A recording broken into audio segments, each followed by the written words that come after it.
So, here's another update in the world of women's college basketball for the conference tournaments. We have Gardner-Webb beat Radford 89-81 in overtime. Gardner-Webb improves to 28-4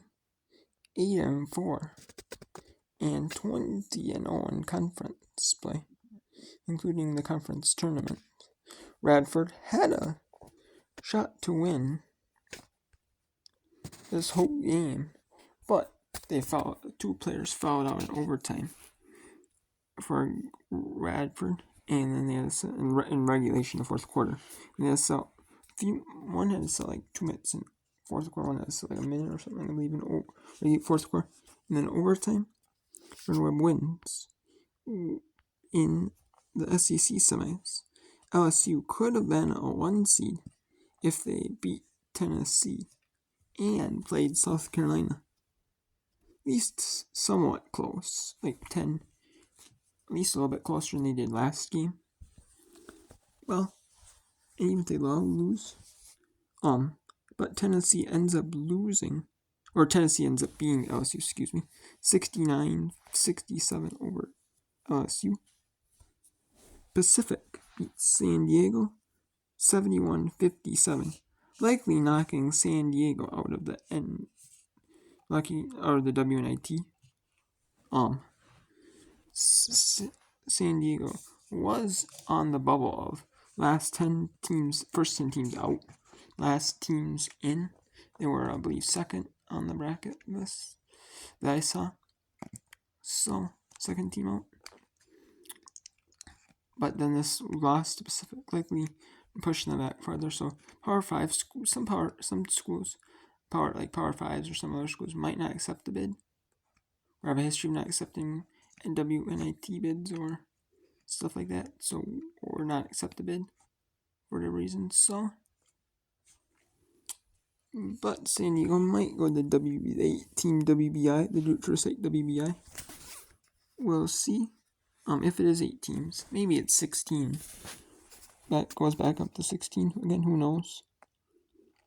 But San Diego's probably in the WBI or the very, very edge of the WNIT. But we'll see though. The Paul was bleeding over Villanova in that fourth quarter a little bit, but Villanova came back and upset. Or it wasn't really upset, but they survived over DePaul 71-70. Survived the upset scare. DePaul was just down for most of this game. DePaul was, but DePaul was playing it close. But then they ended up taking a little bit of a lead, and then but Villanova came back with the survived. So in that one, which kind of scary, when you think about it, that Villanova could have lost. And if they would have lost, they would have been out of their top 16 hosting probably. So, but now DePaul goes back into WNIT with that one. They all go on the WNIT. They are 16-17, so they'll probably make it as the first team that's not 500 in the WNIT, one of the first teams. Let's see that. Because they were still in it, but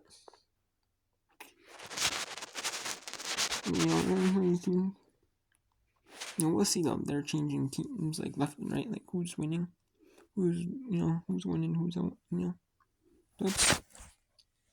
we'll see though. And then we have, I don't know, St. Peter's 54-56. I don't know. St. Peter's goes in that conference tournament 0-29. And then we have, in a low score one, High Point 17-16 and Campbell 5:40 in the second quarter. And then we have Seton Hall and Crane at 9:30 Eastern at Mohegan Sun, the home of the Connecticut Sun WNBA team on FS2. So then when you're talking about the conference tournaments, there's 7 conference tournaments, or 7 conferences ending See? Well, actually, there was 9. There was 9, but 2 of them already announced their conference tournament brackets. See? There was the MAC and the Missouri Valley Conference, the MVC. They announced their conference tournament brackets today. And then there's 7 more that are announced or finished their seasons as well. That is Conference USA, the Colonial, or otherwise known as the CAA, the Big 12, the Big West, the Ivy League,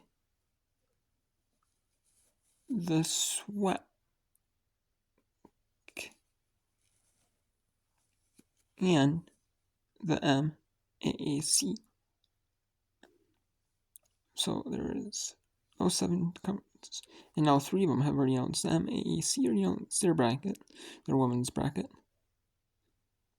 and then the Big 12 has announced theirs, and so has the Colonial Athletic Association, which is the CAA. They've announced their bracket. So obviously the Big West isn't going to announce their bracket because there's still you see Santa Barbara and Hawaii playing at 7 p.m. Hawaiian time, and then there's Cup and UC Riverside still playing. So yeah, so before I come up, I'm gonna make that video. So it's